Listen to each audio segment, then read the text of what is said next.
Knowledge की light से पुरुषार्थ का मार्ग स्पष्ट। तो अभी जो पुरुषार्थ कर रहे हैं उस पुरुषार्थ द्वारा वर्तमान समय की प्राप्ति का लक्ष्य कौन सा है? तो किसी ने कहा देवपद। फिर बाबा ने क्वेश्चन पूछा कि प्राप्ति तो भविष्य की है, माना देवपद की प्राप्ति तो भविष्य की है, लेकिन वर्तमान समय पुरुषार्थ की प्राप्ति का लक्ष्य कौन सा है? तो और किसी ने कहा फरिश्ता बनना।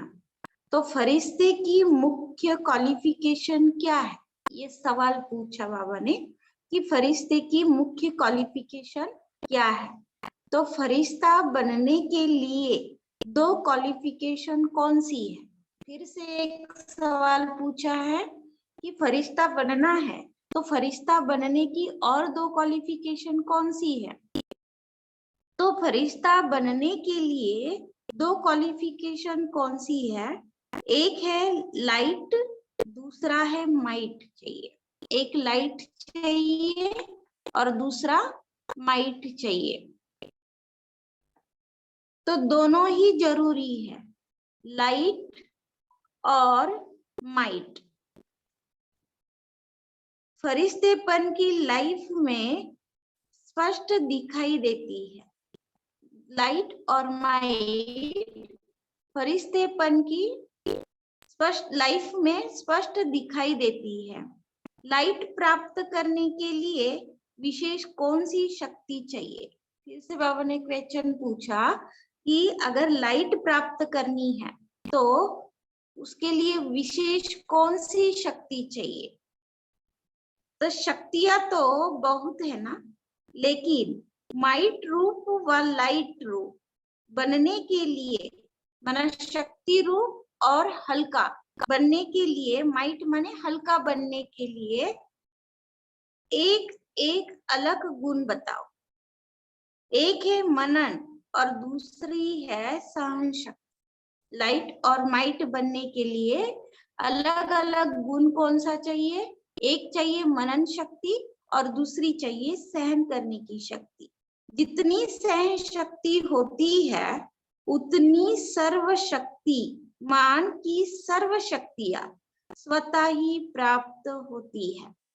बाबा कहते कि जितनी सहन शक्ति हमारे अंदर होगी उतनी सर्व शक्तिमान की सर्व शक्तियां स्वतः ही प्राप्त होगी। अभी सर्व शक्तिमान कौन?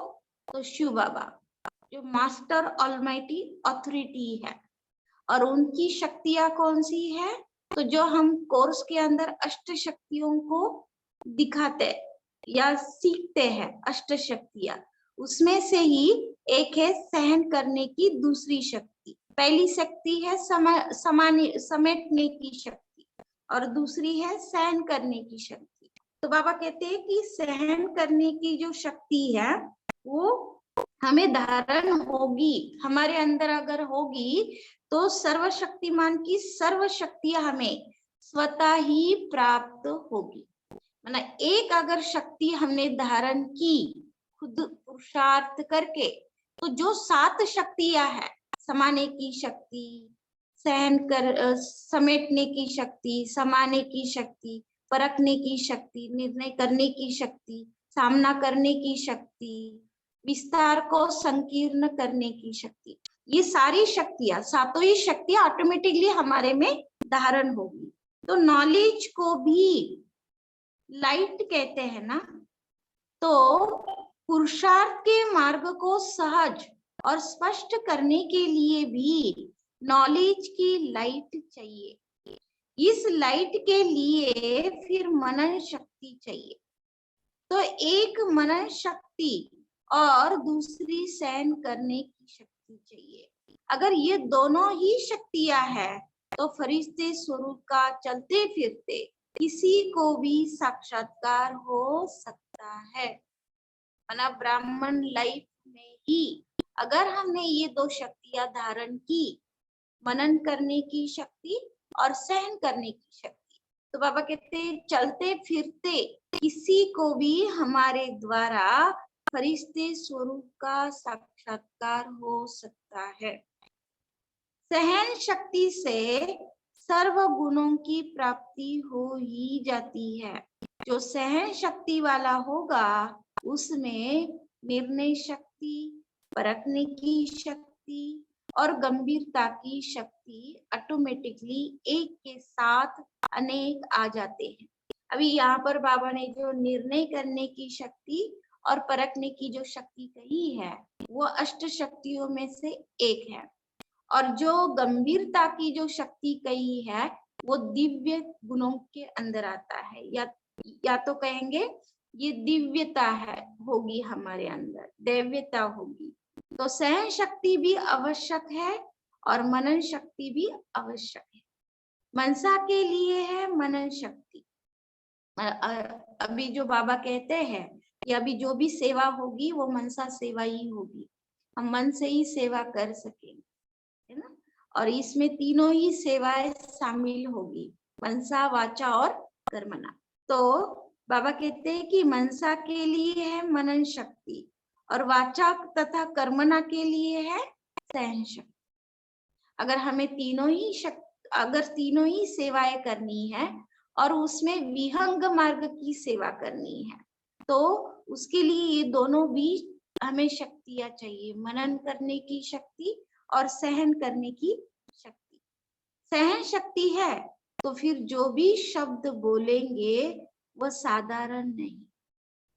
हमारे अंदर अगर सहन करने की शक्ति है तो हम जो भी ज्ञान के बोल बोलेंगे या कोई किसी से बात भी करेंगे तो वो साधारण शब्द नहीं यूज करेंगे, या साधारणता के अंदर रह के हम साधारण स्वरूप में नहीं बात करेंगे। इसलिए तो बाबा ने ऊपर में कहा ना कि चलते फिरते हमारा जो स्वरूप है वो सामने वाले को फरिश्ता स्वरूप अनुभव होगा। तो फरिश्ता का अर्थ ही क्या है? तीन अर्थ है। एक फरिश्ता जो देहधारी, देह की दुनिया और देह के पदार्थ से जो परे है, जिसकी मन, बुद्धि और संस्कार इन तीनों ही बातों से परे है। देह की दुनिया और देह के साधन, देह के पदार्थ, देह के संबंध, इनसे परे है, वह है फरिश्ता। दूसरा है फरिश्ता माना इस फर्श से ऊपर जो रहता है वह है फरिश्ता। तो बाबा ने अभी कहा ना कि हमें बाबा को आने के लिए नहीं कहो, अभी आप ही क्या करो, सूक्ष्म वतन में और परम धाम में आते जाते रहो। अगर हमारी बुद्धि इससे परे रहेगी तभी तो हम सूक्ष्म वतन या परम धाम में जा सकेंगे ना, आत्मा बनकर। तो इसलिए बाबा ने कहा कि जो सहन शक्ति और मनन करने की शक्ति होगी तो उनको सर्व गुण और सर्व शक्तियां ऑटोमेटिकली प्राप्त होगी। जो सहन शक्ति वाला होगा उसमें निर्णय शक्ति और परखने की शक्ति और गंभीरता की शक्ति ऑटोमेटिकली एक के साथ अनेक आ जाते हैं। माना जो गंभीर रहेगा वही तो फरिश्तेपन के स्वरूप को धारण करते हुए कर्म की दुनिया में आएगा। सहन शक्ति भी आवश्यक है और मनन शक्ति भी आवश्यक है। मनसा के लिए है मनन शक्ति और वाचा तथा कर्मणा के लिए है सहन शक्ति। सहन शक्ति है तो फिर जो भी शब्द बोलेंगे वह साधारण नहीं। दूसरा, कर्म भी जो करेंगे वह भी उसके प्रमाण ही करेंगे। तो दोनों ही शक्तियों की आवश्यकता है। सहन शक्ति वाले कार्य में भी सफल हो जाते हैं। सहन शक्ति की कमी के कारण कार्य की सफलता में भी कमी आ जाती है। सहन शक्ति वाले को ही अव्यक्त स्थिति व शुद्ध संकल्पों के स्वरूप की स्थिति रहेगी। अंडरलाइन करेंगे इस बात को कि जिसके अंदर सहन शक्ति होगी वही अव्यक्त स्थिति में रह सकता है और शुद्ध संकल्पों के स्वरूप की स्थिति रहेगी। सहनशील की सूरत में चमक रहेगी। जिसके अंदर सहनशीलता होगी उसकी सूरत में चमक रहेगी। अभी हमारी दो सूरत है, एक इस देह का चेहरा और दूसरा हमारा स्वरूप जो आत्मा स्वरूप है। तो बाबा कहते हैं कि मस्तक में बिंदी चमकती रहे, हर पल, हर घड़ी, हर स्थिति में, हर परिस्थिति में। परिस्थिति हमारी कैसी भी हो, मगर हमारी आत्मिक स्थिति पावरफुल, तो हमारे अंदर आत्मा चमकती हुई दिखाई देगी। तो कैसे भी संस्कार वाले होंगे, तो हमारी स्थिति अगर ऐसी होगी, तो आगे बाबा ने कहा कि कैसे भी संस्कार वाले होंगे तो भी उनको अपनी सहन शक्ति से टेम्पररी टाइम के लिए दबा दे लेगी। माना कैसे भी संस्कार वाली आत्मा हमारे सामने हो, थोड़े समय के लिए क्यों ना हो, मगर उनके आसुरी संस्कार, आसुरी संकल्प हमारे सामने काम नहीं करेंगे, दब जाएंगे। तो दोनों शक्तियां चाहिए। अभी इस समय, इस वातावरण के अंदर, विकारी वातावरण के अंदर हमें ये दोनों भी शक्तियां धारण करनी है। अपने पुरुषार्थ में मन के संकल्प चलाने में भी सहन शक्ति चाहिए, जिसको कंट्रोलिंग पावर भी कहते हैं। सहन शक्ति है तो व्यर्थ संकल्पों को भी कंट्रोल कर सकते हैं। ऊपर में जो बाबा ने कहा कि हमारे अपने पुरुषार्थ में मन के संकल्प चलाने में भी सहन शक्ति चाहिए, जिसको कंट्रोलिंग पावर भी कहते हैं। ये क्यों कहा? क्योंकि जो हम पुरुषार्थ करते हैं, वो पुरुषार्थ करते समय हमारे ऊपर बहुत सारी आत्माओं का, चीजों का, वातावरण का, वायुमंडल का प्रभाव पड़ता है। तो उस प्रभाव को कंट्रोल करने के लिए हमारे अंदर सहन शक्ति चाहिए। अगर उस सहन शक्ति अगर हमारे अंदर होगी तो उस प्रभाव का हमारे पुरुषार्थ के ऊपर प्रभाव नहीं पड़ेगा, हम उन प्रभावों से बच कर रहेंगे। तो हमारा पुरुषार्थ नित्य चलता रहेगा। जो बाबा कहते हैं डबल पुरुषार्थ, उड़ता हुआ पुरुषार्थ, तीव्र पुरुषार्थ। तो इन दोनों शक्तियों के लिए अटेंशन रखना है। नंबर 1 बिजनेसमैन बनने के लिए सहज तरीका क्या है? फिर बाबा ने सवाल पूछा कि नंबर 1 अगर बिजनेसमैन हमें बनना है तो हमारे अंदर कौन सी सहज तरीका होना चाहिए? अपने को बिजी रखने से ही नंबर 1 बिजनेसमैन बन जाएंगे। जिसको अपने को बिजी रखना नहीं आता है, वह बिजनेसमैन के भी लायक नहीं कहा जाएगा। यहाँ बिजी मैन बनना अर्थात अपनी भी कमाई और दूसरों की भी कमाई। यहाँ बाबा ने बिजनेसमैन का अर्थ बताया कि बिजी मैन रखना, बिजी मैन बनकर रहना माने अपनी भी कमाई करना और दूसरों की भी कमाई करने के लिए दूसरों को मदद करना। इसके लिए अपने आप को 1 सेकेंड भी फ्री नहीं रखना। कौन सा नंबर का बिजनेसमैन हो, मना 1 सेकेंड भी फ्री नहीं रखना, मना दुनियाई बातों में, दुनियाई कर्मों के अंदर। बाबा कहते हैं कि ऐसे ही फ्रीली नहीं ये होना। जितना यहाँ गैलप करेंगे उतना समझो अपना भविष्य के तख्त को भी गैलप करेंगे। चांस अच्छा है, जो भी करने चाहे वह कर सकते हैं, फ्रीडम है, सभी को है। जो जितना चांस लेता है उतना समझो अपने तख्त का निशान पक्का करता है। बिजनेसमैन का अर्थ ही है जो एक संकल्प भी व्यर्थ न जाए, हर संकल्प में कमाई हो। जैसे वो बिजनेसमैन एक एक पैसे को कितना बना देते है कमाई करके, यह भी एक एक सेकेंड वह संकल्प कमाई करके दिखाए, उनको कहते हैं नंबर 1 बिजनेसमैन। बुद्धि को और काम ही क्या है, बुद्धि इसी में ही बिजी रहनी चाहिए। और सभी तरफ तो खत्म हो गए ना, वह कुछ रहा हुआ है, जहाँ बुद्धि जा सके। सभी तरफ तो खत्म हो गए ना, अपने पुराने संस्कारों का तरफ भी खत्म हो गया ना। बुद्धि को जाने के तरफ वह रास्ते ठिकाने नहीं है। बुद्धि वह तो पुराने संस्कारों तरफ जाएगी, वह तो अपने शरीर के हिसाब किताब तरफ जाएगी, वह मन के व्यर्थ संकल्प तरफ जाएगी। और बाबा ने ऊपर में क्या कहा कि सभी के तरफ से हम खत्म हो चुके हैं, माना बुद्धि का जाना खत्म हो चुका। और फिर बाबा ने कहा कि बुद्धि कहाँ जाएगी, एक तो पुराने संस्कारों के तरफ, या तो अपने शरीर का जो हिसाब किताब है उसके तरफ, या मन के व्यर्थ संकल्पों के तरफ। तो यह तो सब खत्म हो गया। अभी हमें क्या करना है, इन सभी चीजों को खत्म करना है। उनकी नॉलेज रहती है।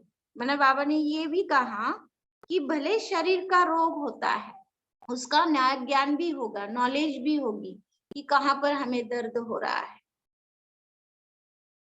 मगर उसका निवारण भी हमारे पास हो, या हमें वो निवारण भी समझ में आएगा कि क्या करने से वो दर्द चला जाएगा। क्योंकि यह लक्ष्य है कि जितना शरीर ठीक रखेंगे उतना सर्विस करेंगे।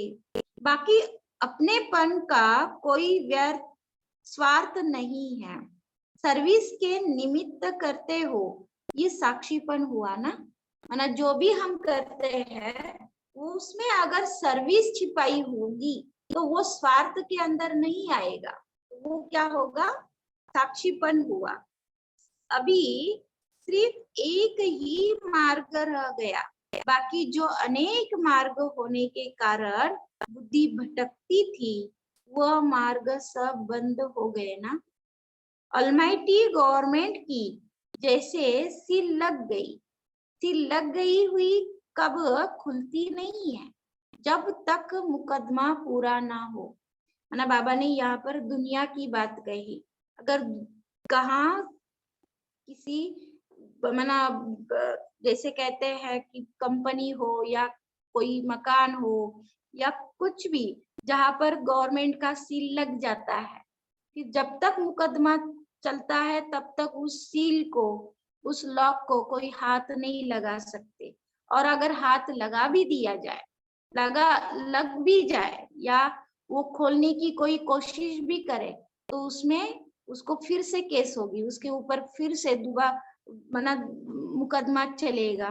तो बाबा कहते हैं ये भी क्या होगा अगर हमारी बुद्धि और तरफ चली जाएगी, जहां पर बाबा ने कहा है कि नहीं जाना है, अगर उस तरफ हमारी मन बुद्धि चलेगी तो हमारे ऊपर भी ऑलमाइटी गवर्नमेंट, माना ऑलमाइटी गवर्नमेंट का मुकदमा चलेगा। उसके लिए बाबा ने क्या कहा हुआ है, धर्मराजपुरी में हमें हिसाब देना पड़ेगा, धर्मराज की सभा लगेगी।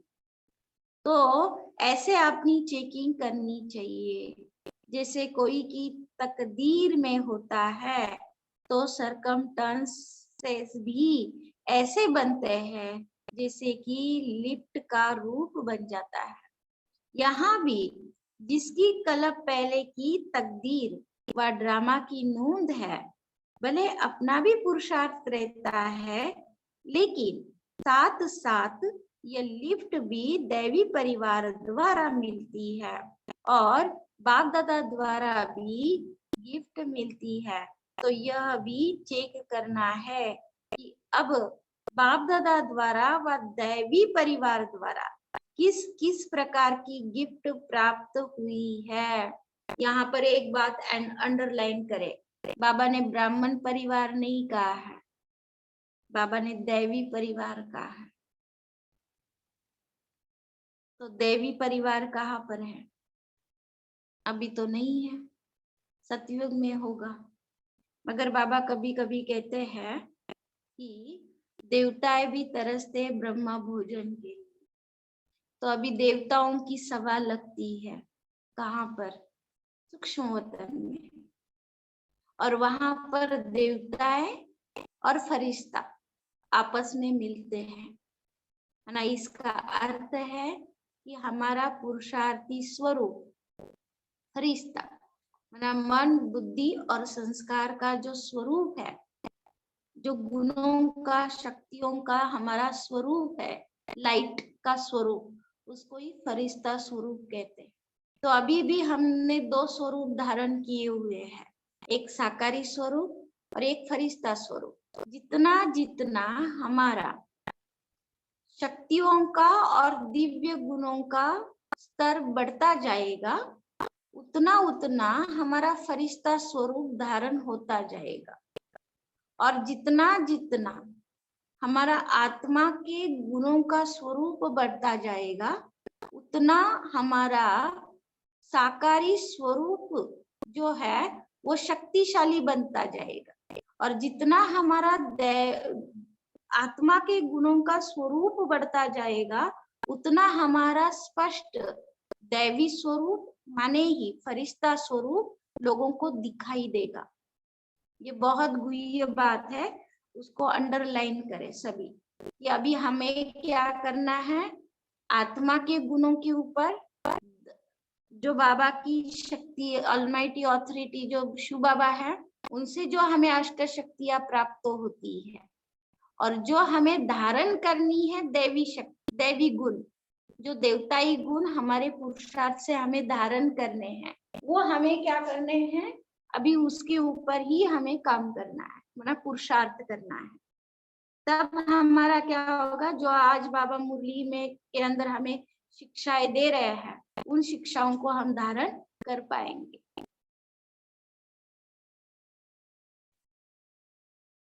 और जब हमें ये देवताओं से गिफ्ट प्राप्त होती है सूक्ष्म वतन में, तो हमारा यहाँ का ब्राह्मण स्वरूप को हो, ब्राह्मणों का पुरुषार्थ को हो, वो बहुत इजी हो जाता है। और उसके ऊपर माया का प्रभाव हमारे ऊपर पड़ नहीं सकता।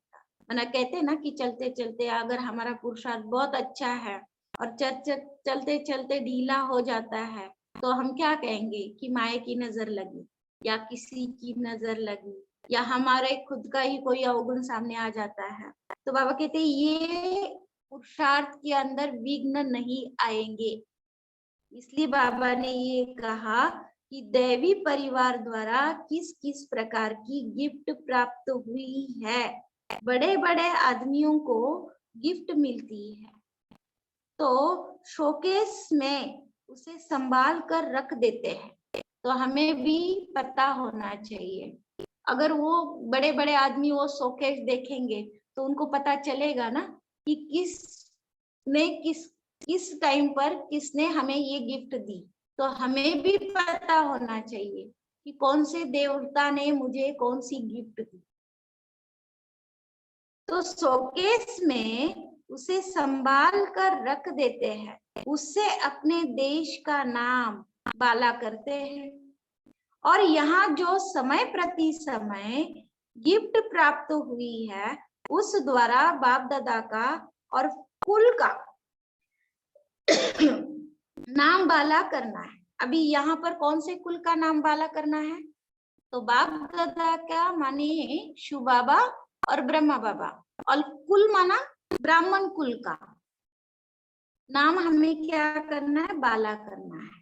अच्छा, जैसे आप लोग शुरू में जब सर्विस पर निकले तो नॉलेज की शक्ति तो कम थी, लेकिन सफलता किस शक्ति के आधार से हुई। यहाँ पर बाबा ने दादी उनसे सवाल पूछा कि जब आप शुरू में सर्विस के लिए निकले तब ज्ञान तो कम था, मगर जो सफलता हुई उस किस शक्ति के आधार पर हुई। तो बाबा ने दो शक्तियां कही, एक त्याग और दूसरा स्नेह। त्याग और स्नेह, बुद्धि की लगन दिन रात बाबा और यज्ञ के तरफ थी, जिगर से निकलता था बाबा और यज्ञ। अंडरलाइन करेंगे कि त्याग और स्नेह, तो किसके प्रति त्याग, तो यज्ञ के प्रति त्याग, और स्नेह किसके प्रति, बाबा के प्रति। इसी स्नेह ने ही सभी को सहयोग में लाया। इसी स्नेह की शक्ति से ही केंद्र बने। तो आदि स्थापना में जिस शक्ति ने सहयोग दिया, अंत में भी वही होना है। पहले साकार स्नेह से ही मन मनाभव बने, साकार स्नेह ने ही सहयोगी बनाया व त्याग कराया। संगठन और स्नेह की शक्ति से घेराव डालना है। अभी देखो, बाहर विलायत में भी सर्विस की सफलता का मूल कारण स्नेही और सहयोगी बनने का घेराव है। ज्ञान का प्रैक्टिकल सबूत यही स्नेह और संगठन की शक्ति है। सर्विस की सफलता का मूल आधार यह है। कहाँ भी रहते ये सोचना चाहिए कि रीति ऐसी प्लानिंग करे जिससे संदेश देने का कार्य जल्दी समाप्त हो। ना बाबा ने कहा सर्विस करने के पहले प्लानिंग करना चाहिए, नियोजन करना चाहिए। अगर प्लानिंग नहीं की और ऐसे ही सर्विस करना शुरू किए तो बहुत हमारी सर्विस में हमारा तन मन धन और जन संबंध संपर्क खर्च होगा, मगर उससे बना कुछ भी फायदा नहीं होगा। इसलिए बाबा ने कहा कि सर्विस के पहले हमारी सर्विस कैसी करनी चाहिए उसकी प्लानिंग हमारे पास हो। अभी तो बहुत रहा हुआ है, स्नेह से त्याग का भी जंप देने का उमंग आता है। आप सभी ने त्याग कैसे किया? रग रग में स्नेह भर गया, तब जंप दे सके। फॉरेन वालों को भी लिख कर भेजना कि अब जैसे ईश्वरीय खुमारी और खुशी में रहते आगे बढ़ते जाते हो, वैसे ही सदा खुमारी और खुशी में रहते सर्विस में सफल होते रहेंगे। विजय का तिलक तो लगा हुआ है, अपना विजय का तिलक सदैव देखते रहना। बाकी अभी तक जो किया है उसके लिए बाप दादा भी देखकर हर्षित होते हैं, लेकिन आगे तो बढ़ना ही है। कोई वारिस बताओ तभी शाबाशी देंगे। अभी तक जो किया है उसमें हर्षित होना है, वाह वाह करने का कार्य अभी करना है। हर्षित इसलिए होते क्योंकि खुमारी और खुशी अच्छी रीति कायम है। अभी तक रिजल्ट बहुत अच्छी है। उनका कमांडर बहुत हिम्मतवान है। कमांडर कौन थे? दादी जानकी जी। कोई भी कार्य में एक भी अपनी हिम्मत से पान का बीड़ा उठाता है तो दूसरे साथी बन जाते हैं। वैरायटी ग्रुप होते हुए भी गुलदस्ता अच्छा है, इसलिए मुबारक देते हैं। अच्छा, ओम शांति। ओम शांति। अभी हम सभी 1 मिनट साइलेंस में रहेंगे, बाद में मनन चिंतन शेयर करेंगे। ओम शांति।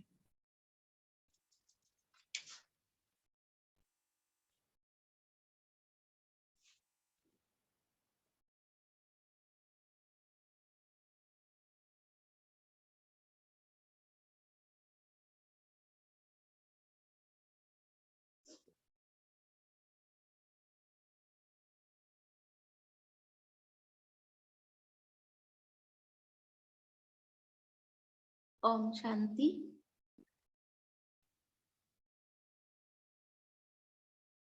हाँ बताइए, नमिता बहन जी बताइए।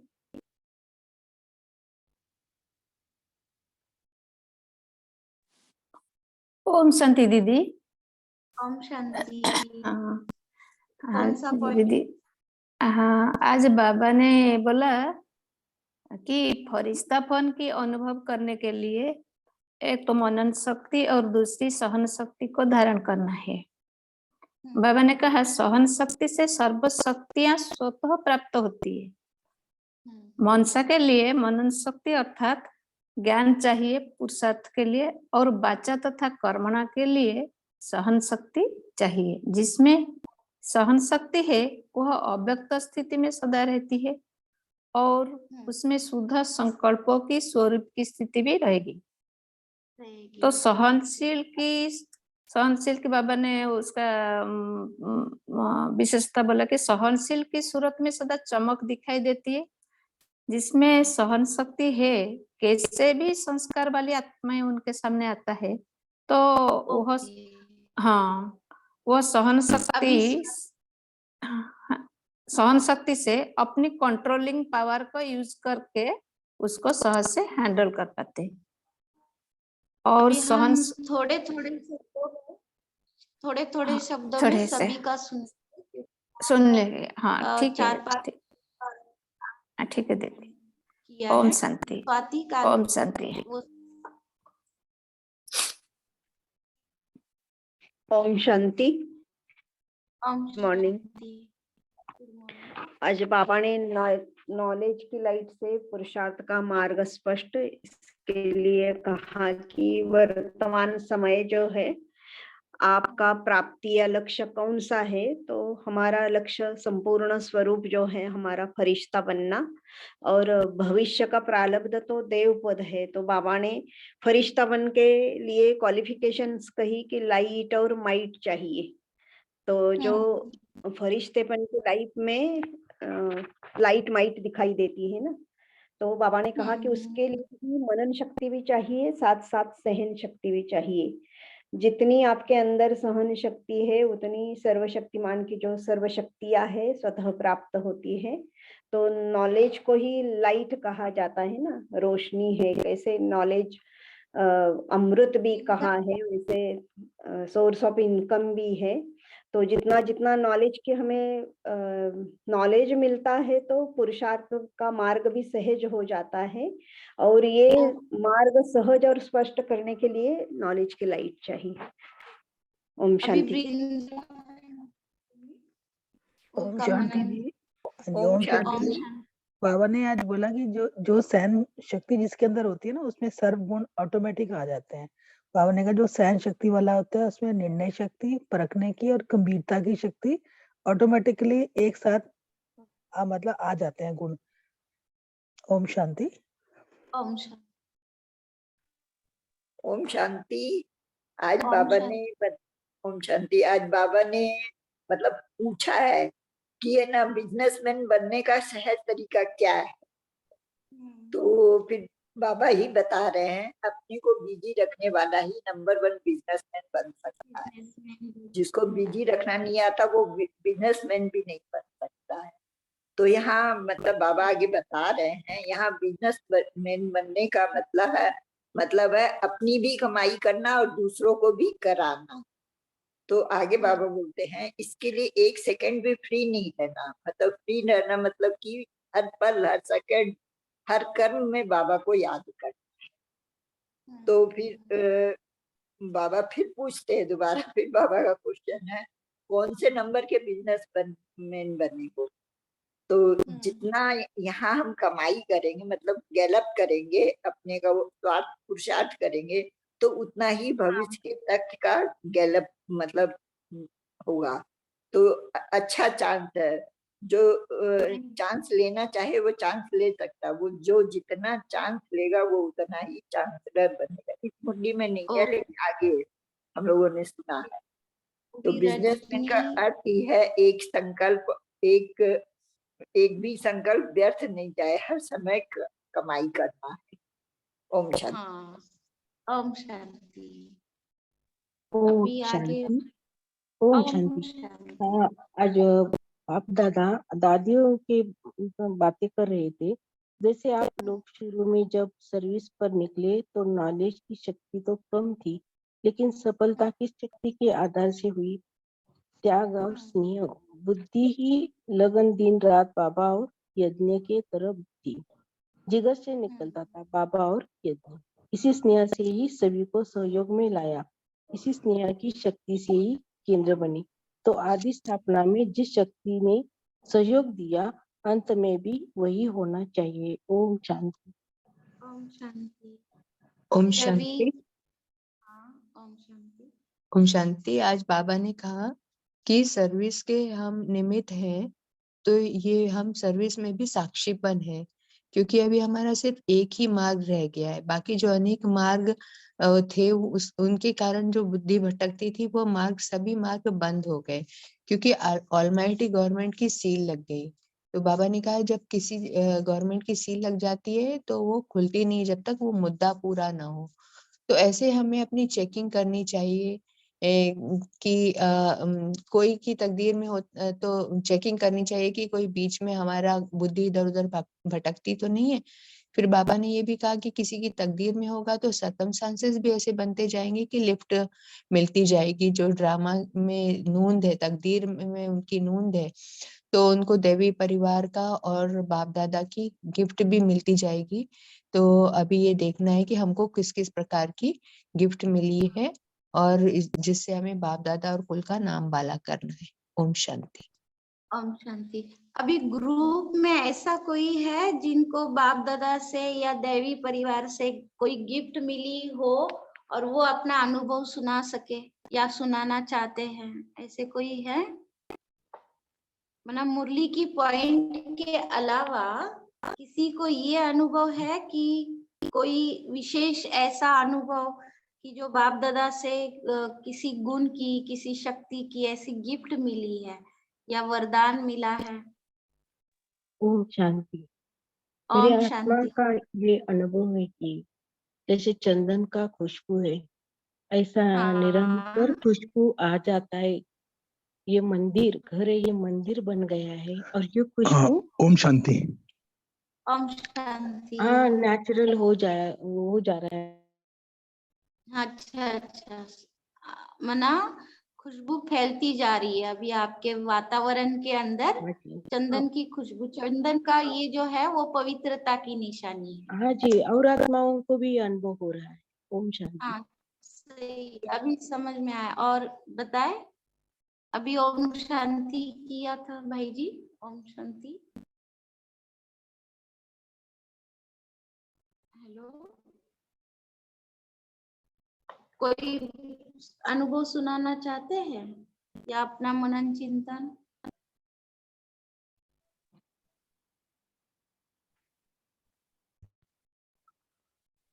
ओम शांति। आज ओम बाबा ने शांति। जो, हाँ जी, बाबा ने जो लक्ष्य भी दिया उसके लिए हमारे पास, बाबा ने कहा कि कमाई करनी है और दूसरों को भी करानी है। और इसी के हाँ बाद बाबा ने एक ये भी पॉइंट बता दिया कि शुरू शुरू में जो था वो किस कारण से हेलो इतना सब अंकल। हुआ था। स्नेह था और संगठन की शक्ति। अब इसके अंदर एक और पॉइंट आज बहुत नया मुझे लगा कि बाप द्वारा तो हमें गिफ्ट मिलते हैं, ये हमें सबको बहुत अच्छे से पता है, मगर दैवी परिवार जो आज आपने विशेष रूप से कहा कि सूक्ष्म वतन में वो किस प्रकार की गिफ्ट होती है, बाबा इसके ने बारे में कहा। थोड़ा सा चर्चा कीजिए। हाँ, हमने नहीं कहा, बाबा ने कहा। हाँ बाबा ने जी, हाँ ये जी। पूरा जो कहा कि यहाँ भी जिसकी कलप पहले की तकदीर व ड्रामा की नूंद है, भले अपना भी पुरुषार्थ रहता है, लेकिन साथ साथ ये गिफ्ट भी दैवी परिवार, माना यहाँ पर ब्राह्मण परिवार नहीं, बाबा ने कहा दैवी परिवार द्वारा मिलती है और बाप दादा द्वारा भी गिफ्ट मिलती है। तो यह भी चेक करना है कि अब बाप दादा व दैवी परिवार द्वारा किस किस प्रकार की गिफ्ट प्राप्त हुई है। बड़े बड़े मना यहाँ पर फिर बाबा ने ये भी बात कही, और यहाँ जो समय। ओम शांति। सॉरी, अभी समय हो गया है तो स्क्रीन पर पोल लॉक होगा, आप उसको लॉक कीजिए। बाद में दीदी जी हमें होमवर्क और 2-3 मिनट योग भी कराएंगे।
ओम शांति। जी स्वाति दीदी जी, आप होमवर्क दे सकते हैं और 2-3 मिनट योग भी कराना।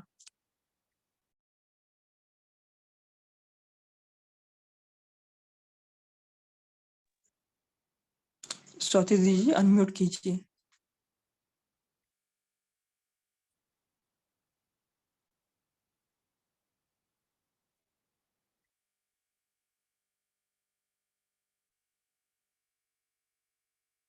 ओम शांति। स्वाति दीदी जी, आप आवाज सुन पा रहे हैं? आपको अनम्यूट करना होगा।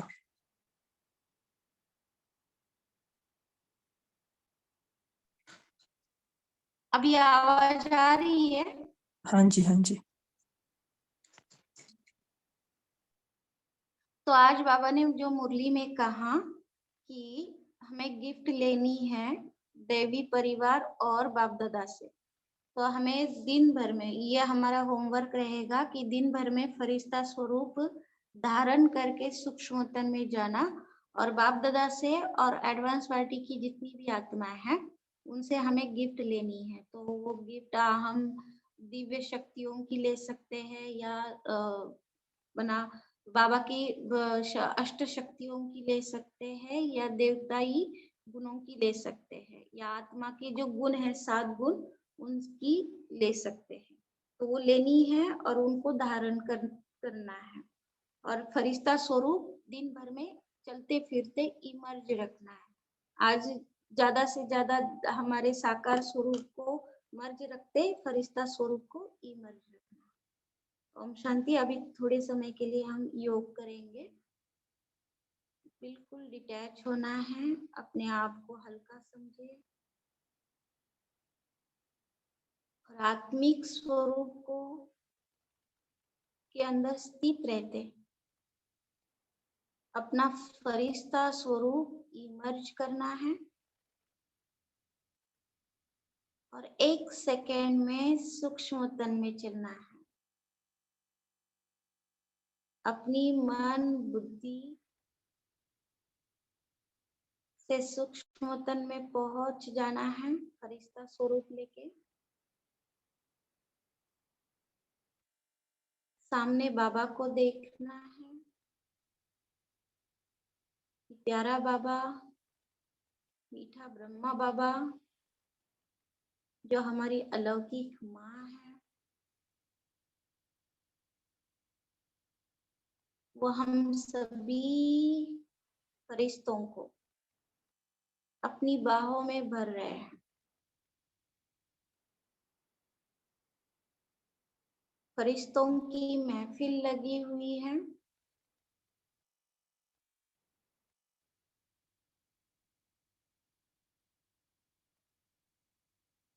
वहां पर देवताई स्वरूप जिन्होंने प्राप्त किया हुआ है वो श्रेष्ठ आत्माएं, दैवी परिवार की आत्माएं भी सामने दिखाई दे रही है।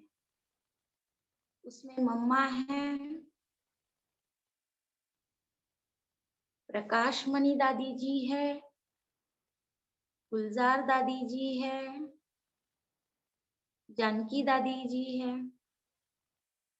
और जो भी वरिष्ठ भाई, जगदीश भाई, रमेश भाई, जितने भी, वो सभी अपने देव रूप में स्पष्ट दिखाई दे रहे हैं।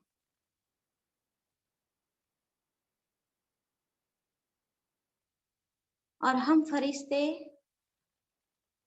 बाप दादा से और इन सभी महान देव आत्माओं से रूहानी मिलन मना रहे हैं।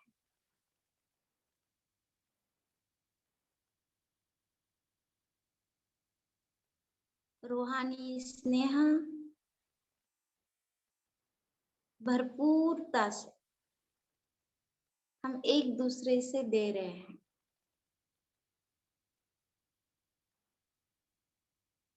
बाप दादा हमें बहुत शक्तिशाली दृष्टि दे रहे हैं। रूहानी प्यार से, स्नेह से भरपूर कर रहे हैं।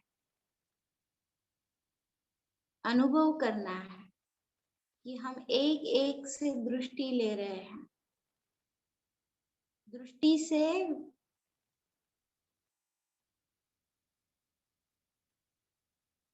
संकल्पों की लेन देन कर रहे हैं।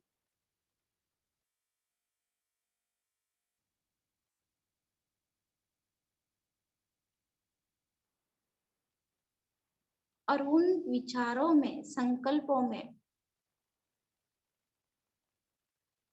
हमें शक्तियों की, गुणों की, दिव्य गुणों की बहुत सारी गिफ्ट्स मिल रही है।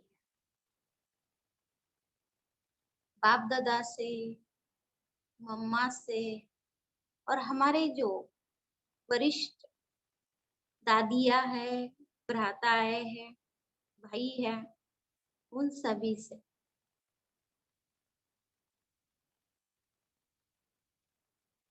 वो गिफ्ट लेकर, गिफ्ट से और रूहानी स्नेह भरपूर होते हुए बाबा से दृष्टि लेते हम फिर से इस वतन में, इस साकारी शरीर में पहुंच गए। बिल्कुल हल्का महसूस कर रहे हैं। बिल्कुल बोझ जो है वो जैसे कि उतरा हुआ है। हमारे अंदर लाइट और माइट भरपूरता से आई हुई है और खुद को हम बहुत शक्तिशाली महसूस कर रहे हैं। और यही शक्ति, यही लाइट माइट हमें दिन भर इमर्ज रूप में रखनी है और इसी लाइट माइट के स्वरूप में रहते हुए हमें कर्म के अंदर आना है। मनसा वाचा कर्मणा, हमें बाबा की सेवा में रहना है। ओम शांति।